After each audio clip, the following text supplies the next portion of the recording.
So we have a project. We have a project, we call it OM Champion Project. Centre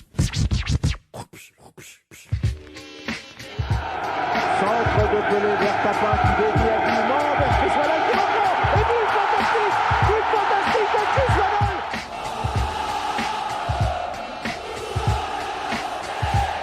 Dimeco dans le paquet, il n'est pas signalé en jeu face à Joël Max et ça va être le but de Chris Waddle. But de Waddle, 1-0 pour l'Olympique de Marseille.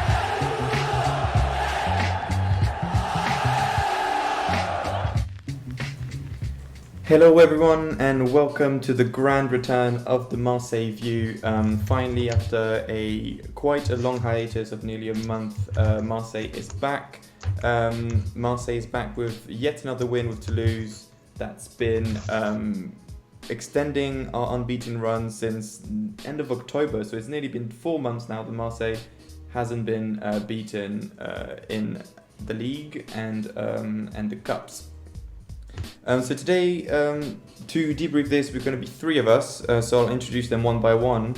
First of all, we've got Stefan. How are you doing, Steph? Yeah, I'm good, thanks. How are you doing? Yeah, I'm not too bad. How did you find the game yesterday overall? I didn't really enjoy watching it that much, to be honest. I thought it was not the best game, and I thought we were quite poor. But I think I've said this before in the podcast. Like, I was watching it again without any commentating, and it just makes everything seem so flat. So I don't know. Maybe I thought it was worse than what it is, possibly. You reckon? Yeah. I think coming back to this game to start our debrief return is not the best game in terms of chances and events to talk about, is it? Not from our end, no. I mean, we didn't do a lot, to be honest, in the first half, and I think that. I think there's probably, as the podcast goes on, I think there'll probably be some quite apparent reflections that you could take out of this game that kind of sum up maybe where we're going in our season and also helping us just sort of realise how good we actually are. Yeah, very good. And the second speaker today is going to be Ben. How are you doing, Ben? Good, thank you. Just to follow up on Steph's point, I can confirm that watching it with the sound didn't change much. Well, I had sound, just no commentating. It's just the stream. Well, it didn't change much. I think that the highlight of the game is clearly Franck Sauzet, who, as always, is totally biased towards us, and that is always funny because he does go a bit overboard sometimes. But you didn't miss much. Yeah, for those who don't have the French commentary and watch VT Sport, Franck Sauzet is the main commentator for Canal Plus, and obviously a big Marseille ex-player. And yeah, it's just funny when you watch him because it just sounds like you just have a Marseille supporter in your ears. The way he just lives, like the way he lives through the game, is just he doesn't commentate. He just like screams at every Marseille chance. That's hilarious. Well, that makes a change. Yeah. Brilliant. So, Luca, you're quite echoey. Luca, I don't know if you noticed that, Ben Luton, but I'm getting quite a lot of echo. A little bit. Oh, is it? Okay. Maybe I'll get closer to my mic then. We'll see. Is it better or? That's better. Yeah. Sounds better. Yeah. Brilliant. Cheers. All right. So, let's talk about the game then. Marseille are now unbeaten since the end of October. 16 game long run without being defeated. Marseille played against Toulouse, who's obviously the bottom of the league, who have been conceding an average of 2.8 goals a game since the start of the season. So pretty shocking side, and on paper at least, quite an easy game to play. But Marseille squeezed out a victory 1-0 against Toulouse at home with a very, very scrappy game. I guess I'll ask you guys straight away, what were your impressions of the game?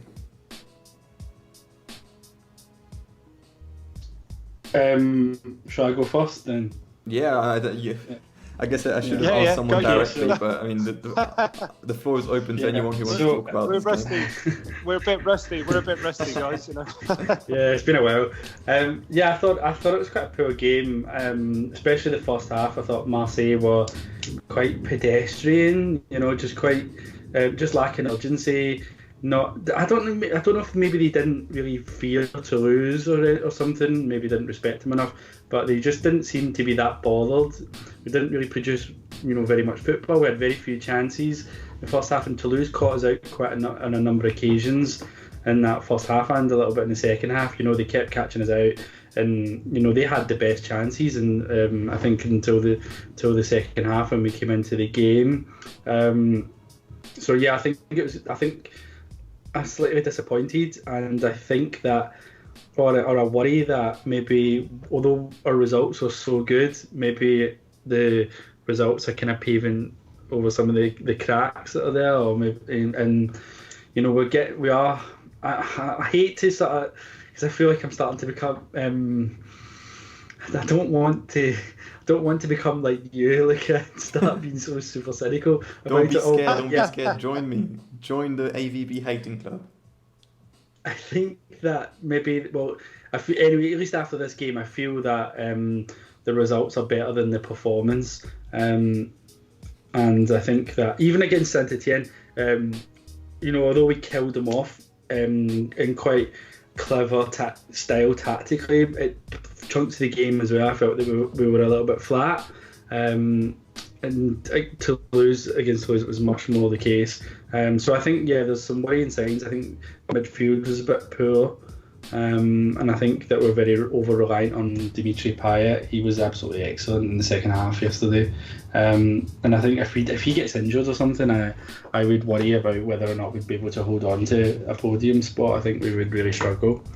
Yeah, we do seem to be playing a lot of hero ball, where there's just kind of try to stay stable defensively and then let Payet organise any kind of build-up or any kind of counter-attack, and it's just a lot of praying that he pulls out something like against Saint-Etienne or like yesterday, where he just strikes from 30 yards and there's just nothing you can do. But you have to expect more against the bottom of the league, don't you? Yeah, and if you think about it, other than, we had a few chances, but we didn't have that many like clear-cut good goal-scoring opportunities. We had a lot of kind of half chances, or a few half chances, and a couple of long-range efforts. So we really, we got away with this through a wonder strike. Yeah, okay. It is. It is exactly that. And sorry to get all scientific, but I follow the expected goals thing, and that's quite a. Well, sometimes it disproves the way a game has gone, because the perfect example is yesterday, but there is a trend. But yesterday, for example, Toulouse had an expected goals of 1.74 and ours was 0.74. So in theory, that's based on the number of chances created, number of shots on goal. Toulouse had the better clear-cut chances, but more worryingly, that's a trend. Our number of expected goals since early January has been going down and down and down and down. Yes, we're averaging 2 points per game in terms of return, which is exceptional. Which, let's be honest, if PSG weren't in the French league, you'd probably look at that and go, "Wow, we should be challenging for the title in a normal league." But yeah, the reality on the pitch is dire. It is dire. We got, again, completely asleep early on in the game, and we almost got caught out like we did against Saint-Etienne very early on. Toulouse had hit the post, and the way we bounced back from that is just a bit half-hearted, as you say, Duque. It's just I think the danger is that the players just don't go out full on because they just expect the result will come, and we will get caught out eventually. Yeah, I'll ask you guys this question. Since we have looked so defenseless or so unable to actually build anything up, regardless of who the opponent is, whether it's Saint-Etienne or Bordeaux away, or even Toulouse, who when you look at all of this season, 23 games, they can't stop a nosebleed, and it seems like we're so unable, or at least reluctant, to build anything. You have to wonder. Toulouse are actually the worst team in Europe. Yeah, they're the worst team in the top 5 leagues. And that says a lot. And you have to wonder what happens if they score in those 30 seconds when they hit the post. What happens if Saint-Etienne scored on their first chance within 30 seconds? You don't feel like the team's even capable of bouncing back from those things. Yeah, we just don't have enough options though. Like, I think in terms of good attacking creative players, we're very limited. Like Tovan's injured, and I'm not even sure I count him as a creative player because the last couple of seasons he kind of just did everything himself. To be honest, he didn't really look very often to try and set anyone else up. Last season, he had terrible games and scored. Yeah, but so if Payet goes injured or he comes off, we bring on Kawi, who's he's not the level that we really need, is he? He's a decent little player, but he's not good enough for us. He's not going to do anything. And then then we've got players like Sarr and Radonjic, who Sarr can't cross. He's been playing on the line all his career, and he can't cross. I mean, that tells you all, doesn't it? So I don't think we've got good enough options. We've got good enough options in attack. Strikers, like we've got German who can't score goals. Benedetto can't score goals these days either. I know he wasn't playing, but yeah, we're just very limited. And I think actually even thinking about the game yesterday, I did think that in the midfield without Rongier, we looked very Garcia Marseille-esque. We just looked like we just didn't really have any sort of real build-up play at times. We didn't really have much movement. We were not very dynamic. Even though Rongier has been very poor, I thought in recent games, or at least he's been poor by his standards. So yeah, I think that maybe the lack of depth in the squad might be an issue, or the lack of quality in depth in the squad. I mean, I agree. Yeah, I'll kind of move on to you, Ben, to ask you this question. But I do agree. Like we do lack depth, and we lack kind of the players and the fitness levels to go 3 games a week and to carry on. But there's still even regardless of that, there's questions on the intrinsic quality of our players. Like Ben, what do you say about Germain's performance yesterday? What do you say about Radonic's performance yesterday? What do you say about Lopez?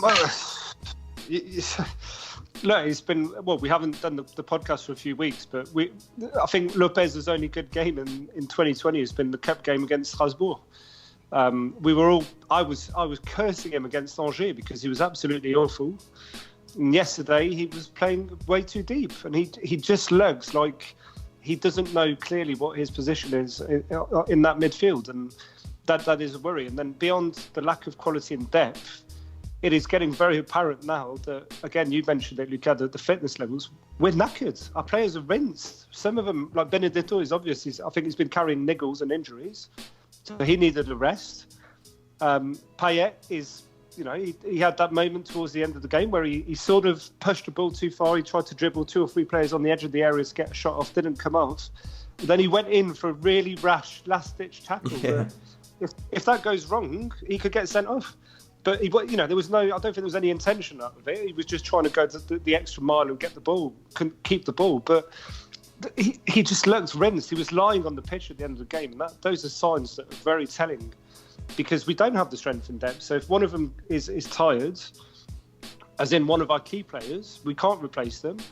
And even more worrying, with a game against Lyon coming up in the Cup, where, quite frankly, we know how it's going to go. They're going to be very fucking aggressive, and I'm quite worried that they're going to go in for rush challenges and try and, knock some of our players out of action. We could be in big trouble. Yeah, and we look ahead to this week where we play Lyon away and Lille away. Lille, who are currently 4th, who are 9 points away from us, so we've got quite a big cushion, but we still have how many 14 games left, so I mean 9 points means nothing at this stage. Stefan, what do you expect from these 2 games? I mean, how can players go into these games with any kind of confidence, or any confidence in their build-up ability and stability after these 2 games?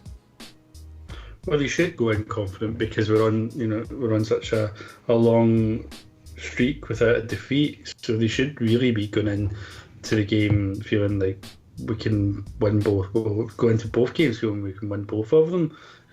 We've beaten both teams this season as well. I know we're saying it's all bad, but we're forgetting there is some positives here as well. They haven't conceded a goal in the league this year. since the start of 2020. So yeah, I mean, these kind of things are quite unheard of for us. You know, it's been a number of years since we could say we've been on how many games? 15, 16, how many games is it? 16 unbeaten. And we've earned 33 points out of the available 39 in that stretch. Yeah, I actually think though we could lose against Lyon, and same with Leo as well. Leo look like they're kind of coming to form.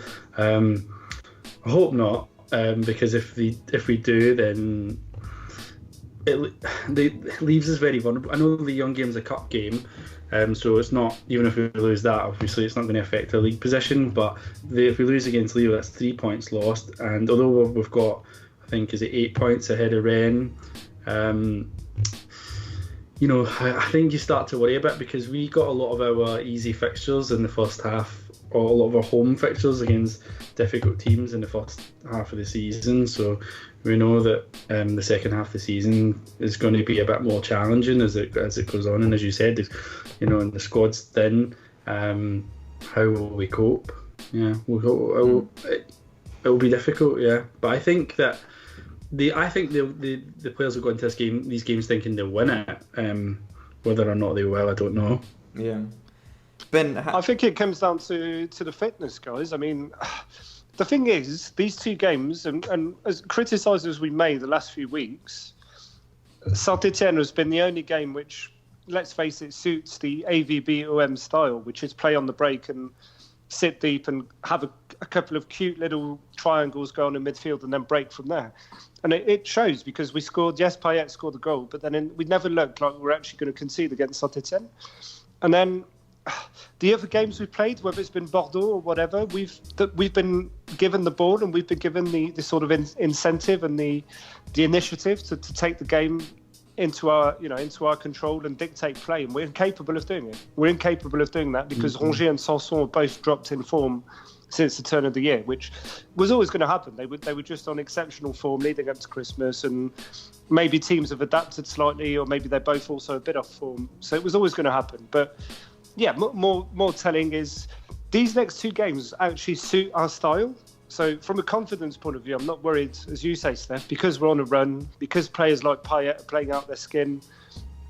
I would go into these games thinking that if we don't concede early, then we will eventually, because of our quality and our confidence, we will grind out a result. And I'd be happy with beating Lyon, just going through to the next round of the cup, and getting a draw at Lille is enough for me. But I think these games suit our style as long as we don't concede early, because if we have to chase the game and create opportunities, that we really struggle with that.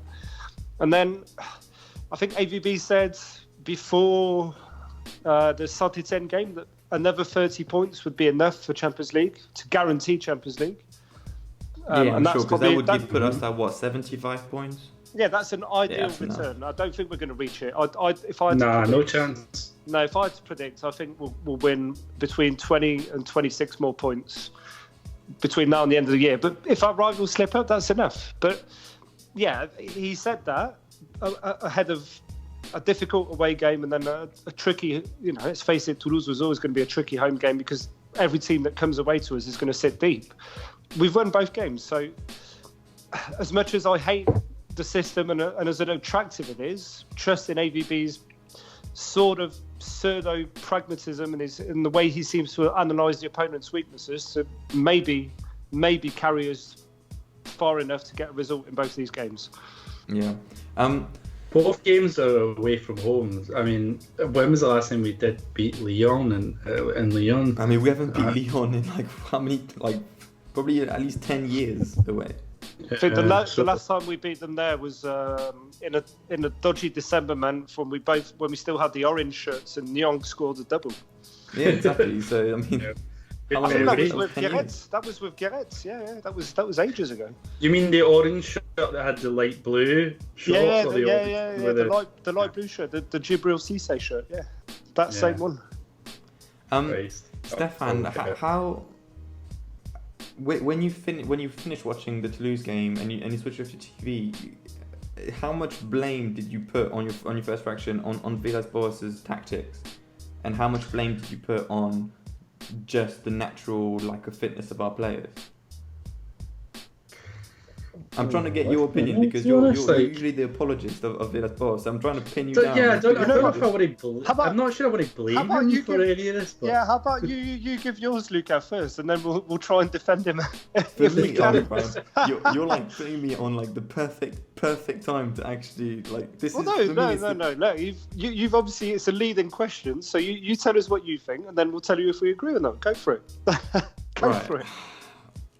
I mean, it's no secret. I've had a lot of problems with Villas-Boas, even before this magical Kappa ride run started.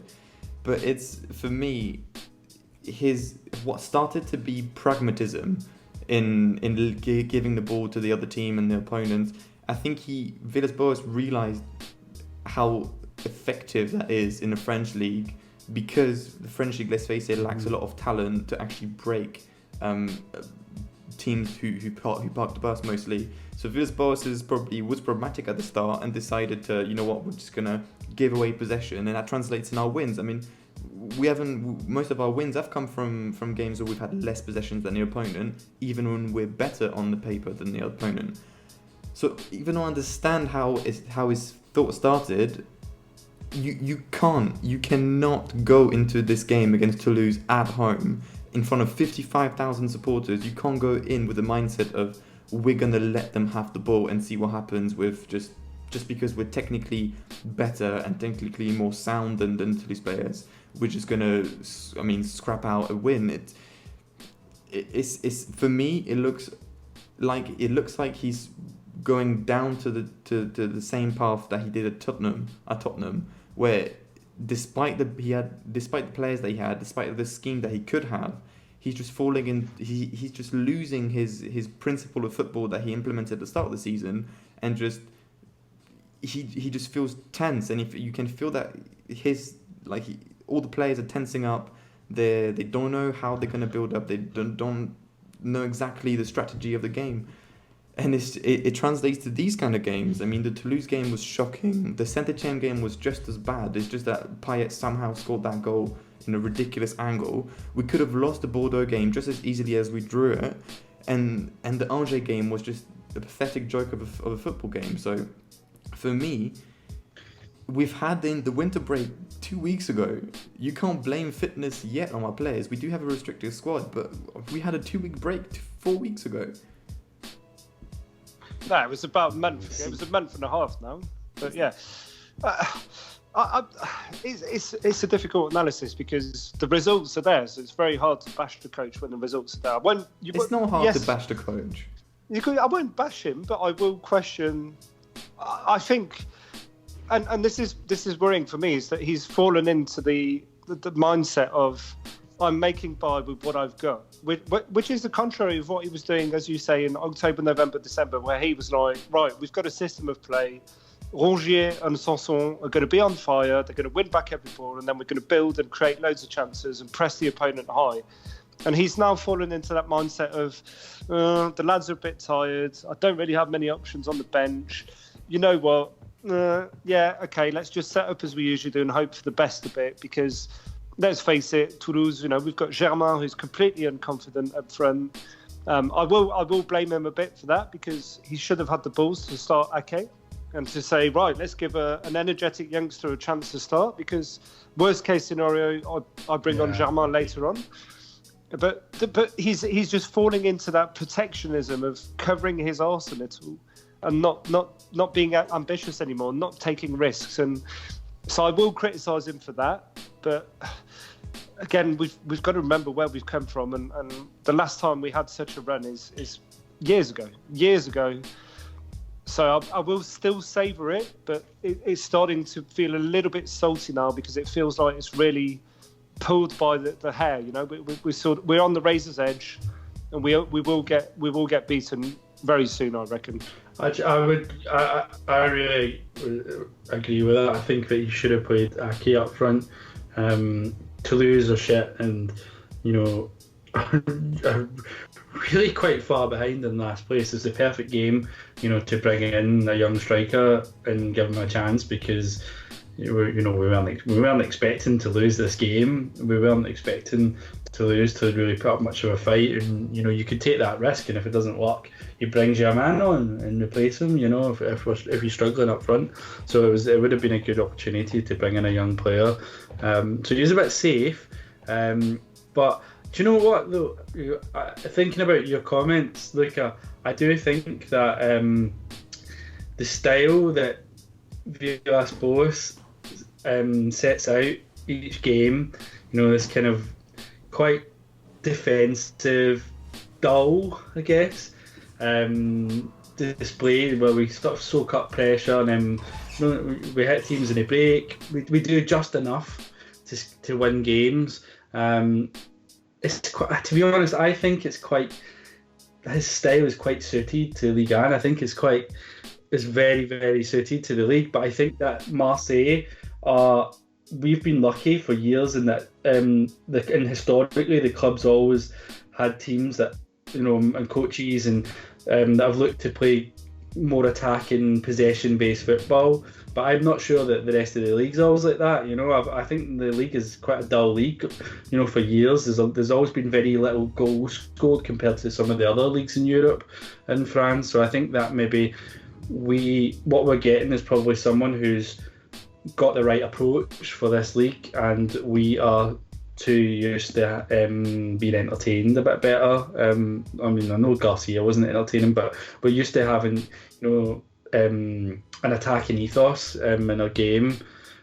So that's how I feel. I think that it's not as bad as you think it is. I think maybe but maybe it's not fitting with the club's identity.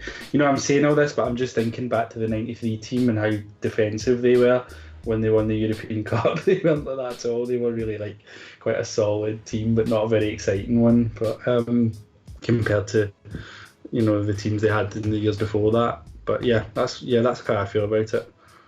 But I understand. I'm totally contradicting myself because I'm thinking Deschamps' team as well at that they were really dull. So and obviously but Deschamps' team, we had creative players. I mean, we had Nyong, we had Ben Arfa, we had the best team on paper in the league that season when we won the league, and it's a different tactical approach when you know that you have the players like Lucho Gonzalez who are experienced playmakers who are going to put it out. And the thing is now we are working with such a bare bones squad that yes, of course you're going to give the ball to Payet, and let's not dull this down, because Juventus and Barcelona and AVB said this. Yes, we're Payet reliant, but the same way that Barcelona and Messi reliant, and Messi's been off form the last few weeks, and look, Barca have been losing. So you do have to. Yes, of course we're over reliant on those magical players, and we're lucky that Payet is in again top form. He's one of the top players in Europe this season, and we're lucky to have him.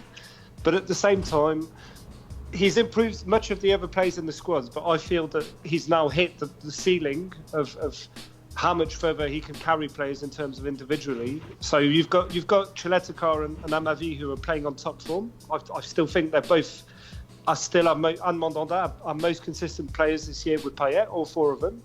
And I mean this year, since probably October. But at the same time, others like Bunassar, Rongier, Sanson, they've now stepped off the pedal a little bit. Whether they're unfit or a bit tired or the other teams are playing better, I don't know. But yeah, we have hit a bit of a ceiling. Yeah, we do have a real lack of options in midfield, actually, if you think about it, because if Lopez and Strootman aren't really up to the level this season, and Sanson and Rongier, as you see, who else can we bring in? The only other midfielder we've got is Philippe Pono. We don't even know how good he is. We can't count Sertic because he just doesn't count, does he? He's not really a football player anymore, is he? No. He's deceased, isn't he? I thought he was deceased. I don't know. His checks are still being cashed in, though. Yeah. So I think this probably talk way too much about this game for what chances we saw in this game. But I think... Well, no, but we haven't just been speaking about this game. We've given an analysis of the last few weeks. Yeah. And the analysis... You mentioned it very early on. This game was just a revelator that if we can't if we can't smash a team that is the worst team in Europe convincingly, then it's obvious that we have deeper problems. And it's not just been because we've been away to Bordeaux where we haven't won for 40 odd years and all that shit. There are issues starting to appear, cracks are starting to appear. Yeah, and I think that our run is very, very misleading in terms of our performances. And this week, I think we'll have I think we were likely to lose both games, and it could be a massive bringing down to earth kind of crushing momentum, where when the results are there with this kind of tactic, it's all good and it's all rainbows. But the problem when you start losing, that there's nothing to hold on to.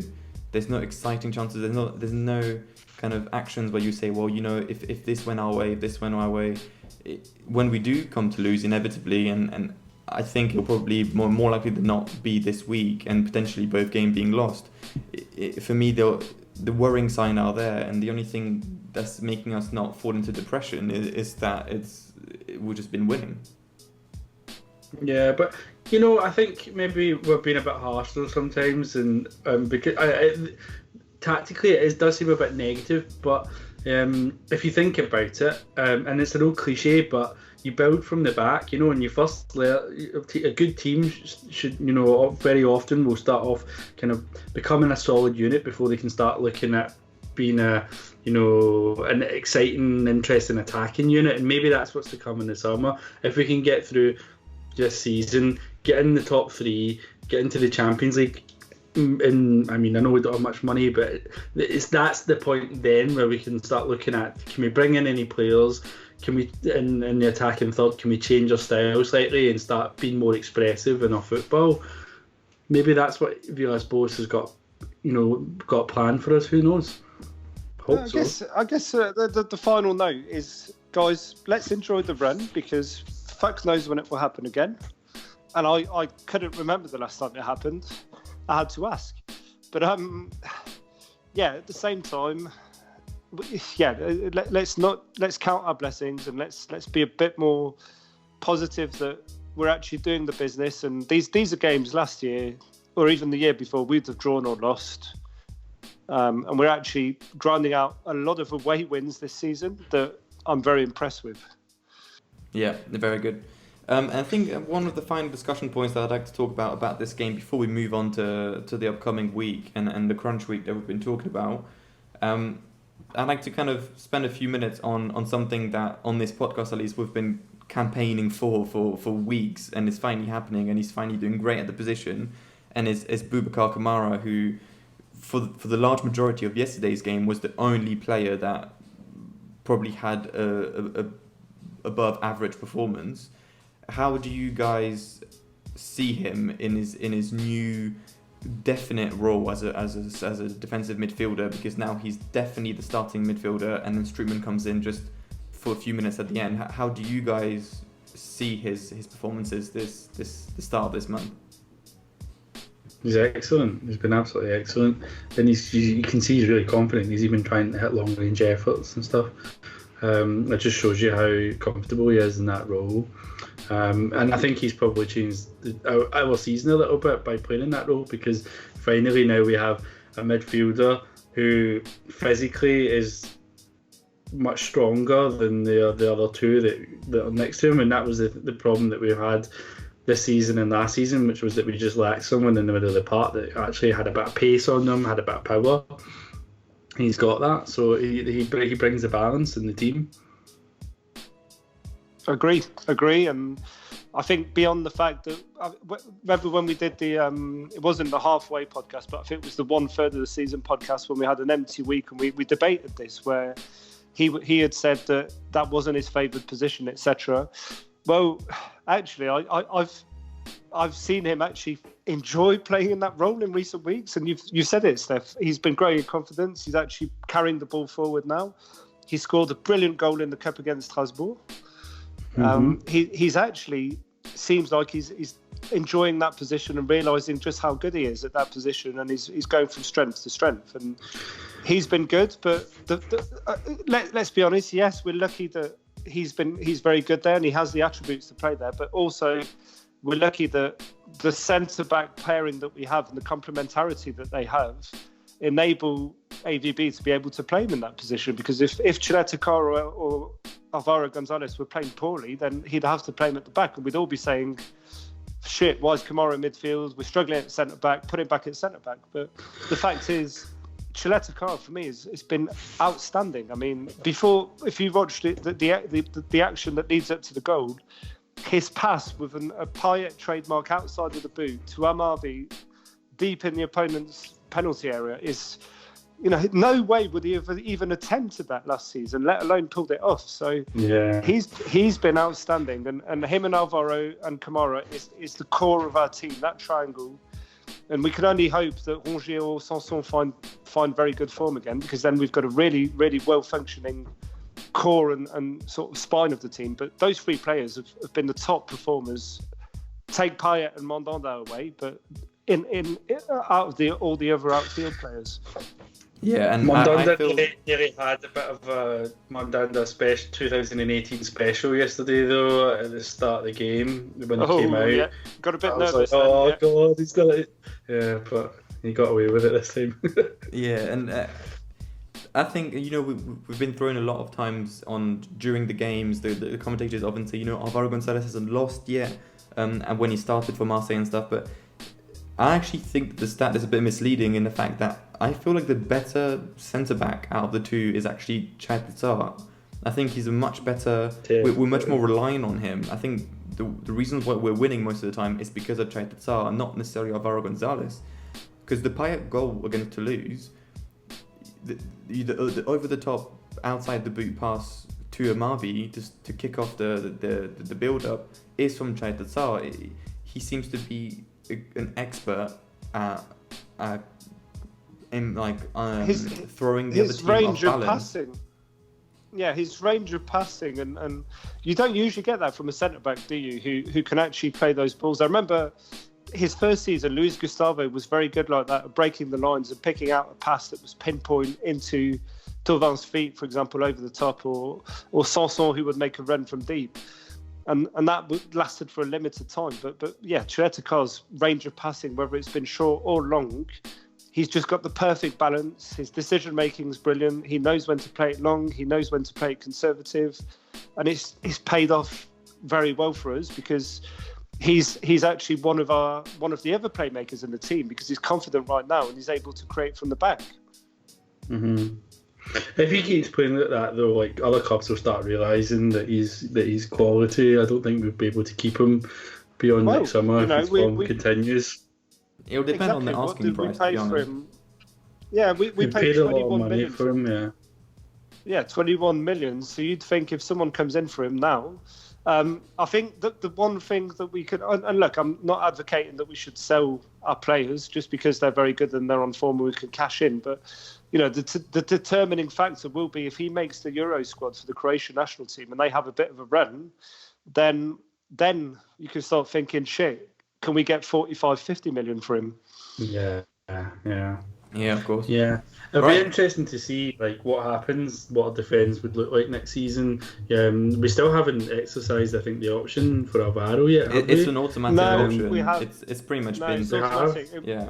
It is, okay. Yeah. It was after he played 10 games, the option became automatic, and it's only 5 million. So I think 5 million next year, regardless of where we land in the Champions League or the Europa League, if we do kind of have some kind of a fall from grace, it will probably be the same.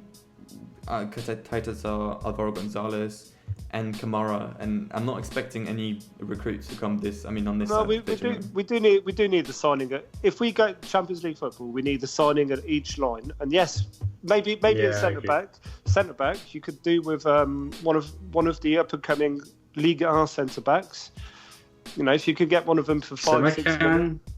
The guy from Strasbourg. There's a few that you could look at. You can play right back, you could get option. Yeah. Exactly. There's a few you'd look at them and go, right, because we've got starters there, if we can get one that can come in and do a job when those guys are injured or suspended, then if we could get one of those for 5-6 million, bargain, great.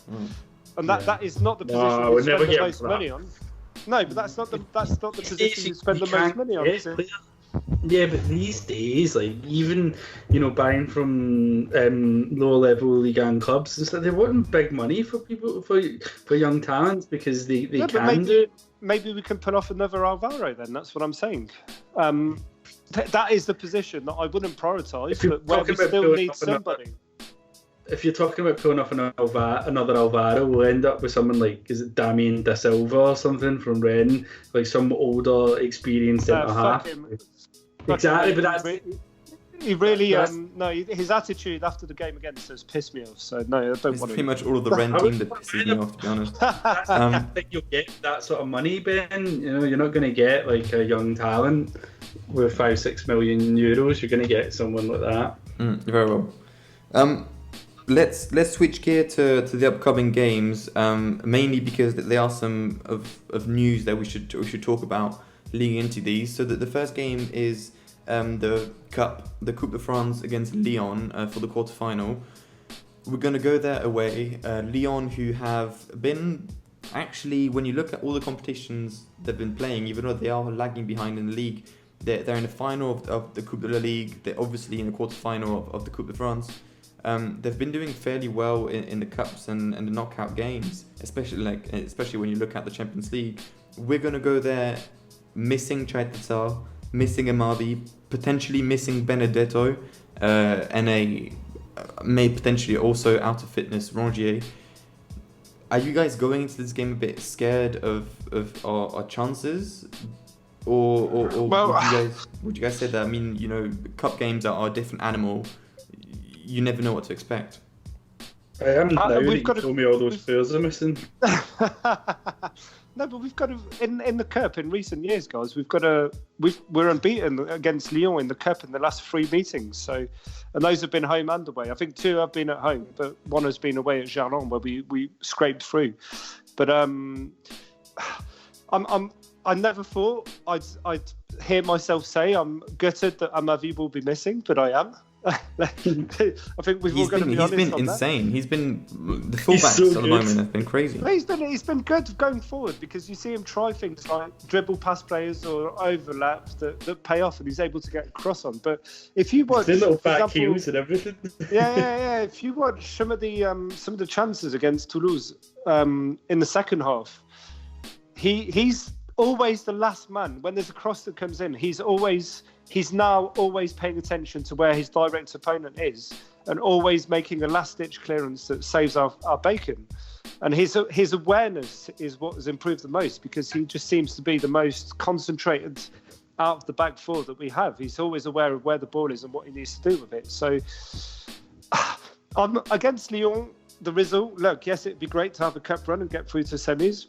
But I'm more worried about the tactics they're going to adopt. And I'm watching them play PSG now, and they made a half-decent start. They've had the best chance so far. But, yeah, I'm more worried that they're gonna be overcommitted, over aggressive, and that we're gonna have a couple of bad injuries or a couple of scuffles that may end up with 1 or 2 of our players getting sent off.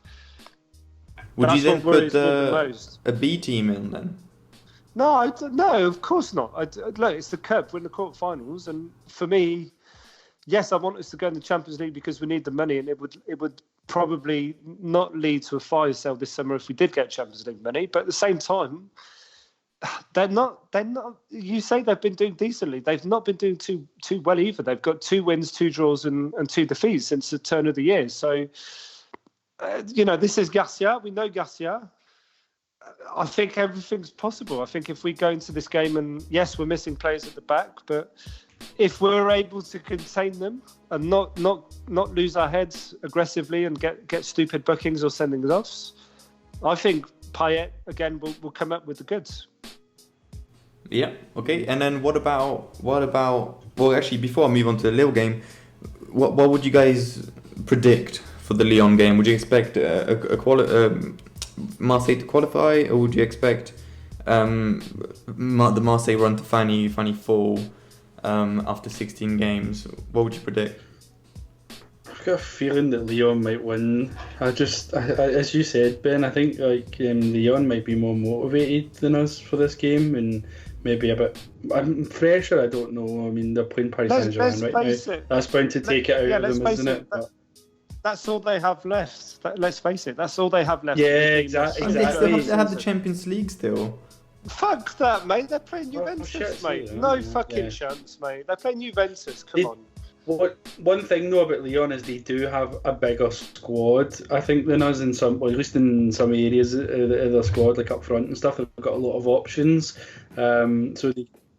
And they made 3 more signings in the winter break. Yeah, but you say that, but the Payet and Adelaide are still out injured, so they're playing. They're playing PSG tonight, and I just think, from a point of view, that it's all they've got left. That's what worries me the most. They will want. Yeah, we know the rivalry. We know the rivalry. Usually, it says in their position, but this year it's them.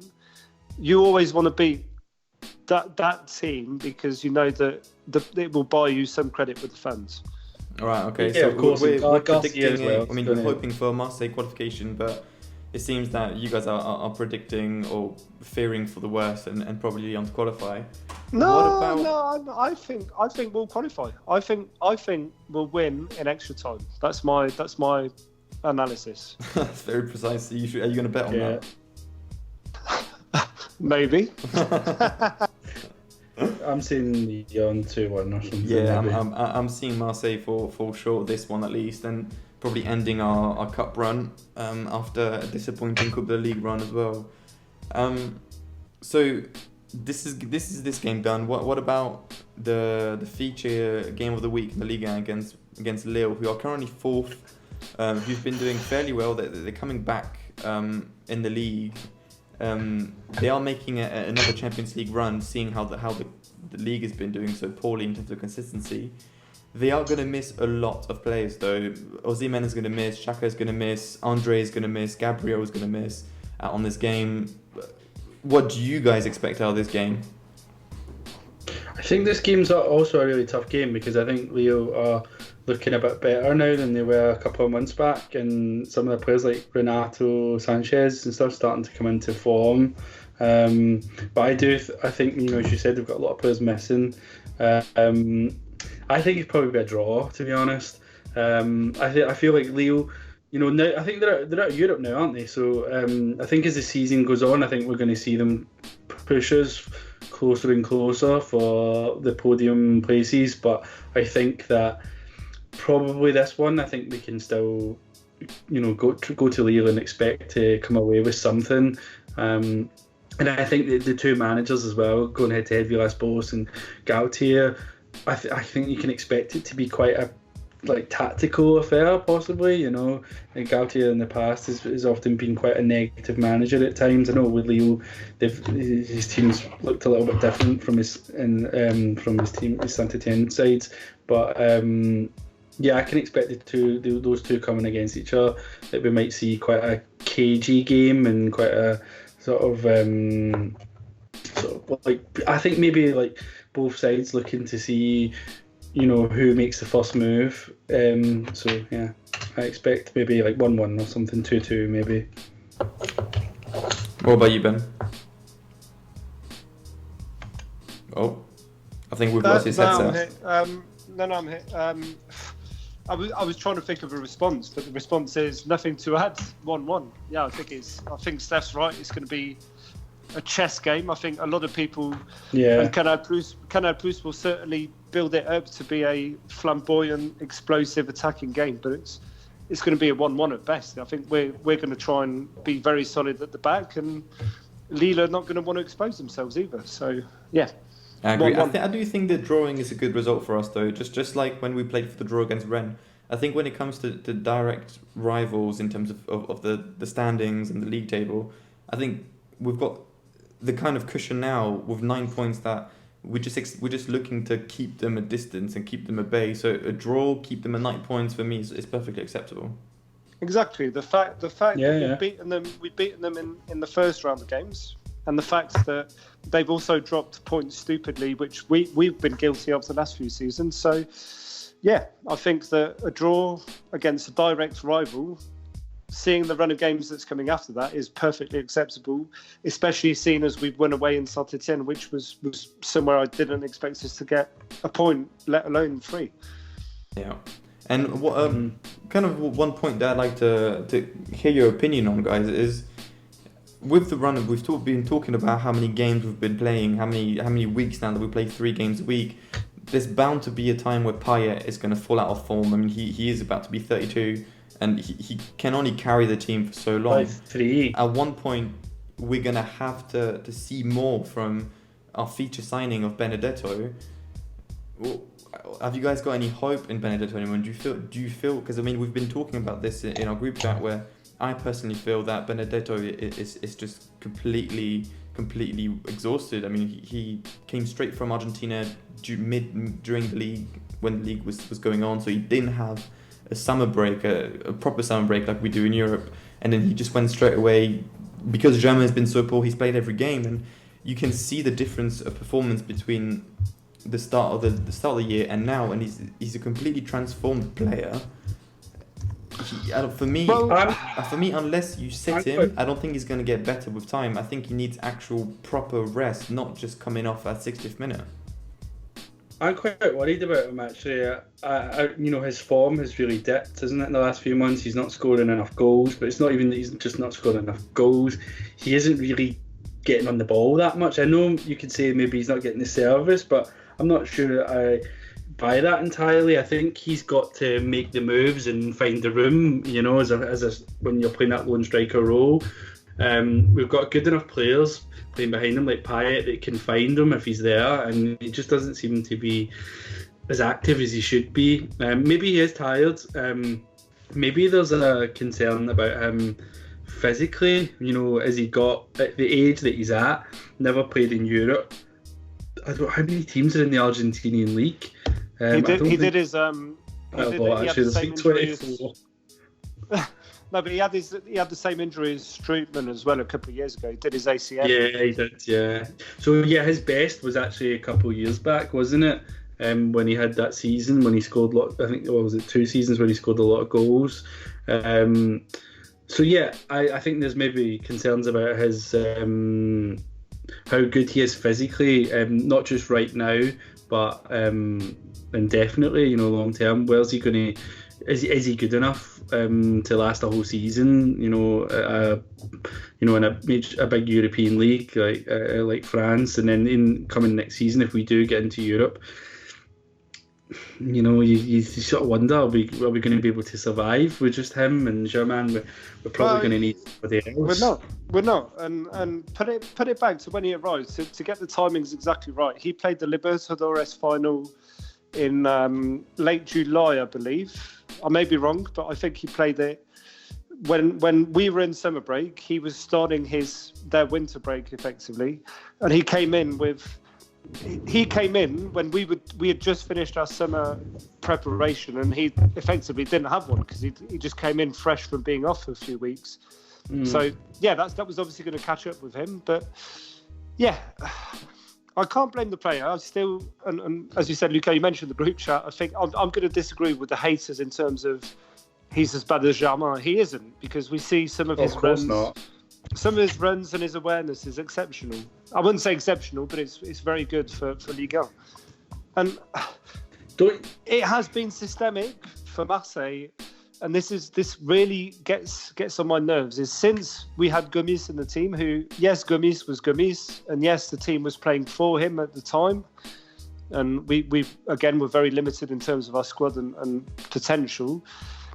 The number of goals return on our strikers, our number 9, has been very, very, very low, and for a team that has aspirations to be towards, within the European top 20, that's just not good enough. But that isn't down to that individual. That is down to the way we're set up as a team, where we're too heavily reliant on Payet or Thauvin or someone to come up with the goods. Like Bounassar had that amazing goal against Strasbourg in the Cup, which he'll never do again in his life. But we're just too reliant on something to come out of nowhere. And that does hinder a striker's performance, because when you see other teams and you watch it in the Premier League week in, week out, the amount of chances created, every time there's a chance, that they try to give it to that player, or they try and get out on the left and create and cross it in, or the right. that doesn't happen for OM. We just don't seem to be able to find that player. And where I disagree with you, Steph, is again, due to his size and probably his fitness, quite frankly, he's just incapable of now creating goals for himself, because Liga is a very physical league. I was going to say, don't you think, like in Argentina as well, like the players have much more time in the ball. The game isn't played at the same pace. It's not as tactical. It's not as physical. Exactly.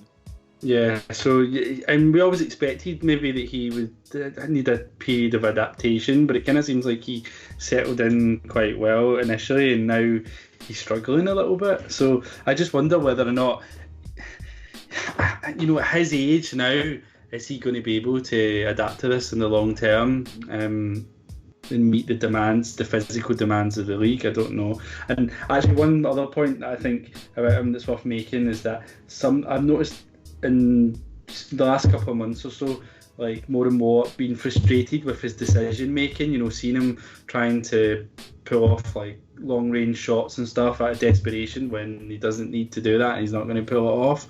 Yes, and he took a 30-yard shot off of his left foot, and it was just like, why? What would you even dream of taking that shot? Yeah, and maybe because he's not getting enough chances, and he's trying to do something. But I think seeing that just makes you more worried that it's just not going well. Yeah, okay. Well, I think we're just nearly over the 1 hour mark, so I think we'll probably leave this podcast as it is. Next podcast, is going to be next Monday after a Sunday night game against Lille. Probably 8 p.m. podcast. We'll try to go back to the regular weekly uploads to try to get some consistency, to make sure that the podcasts land at the same time every week, so that people know when it's going to drop instead of just being at random during the week. But yeah, apart from that, I'm all good. Have you guys got any other final comments before you want to leave this up? I'll just add the final point, which is Nation, which is the International Fan Clubs program. So London, we have a group. Luca, you're part of it. Steph, you're of course welcome anytime you're down here.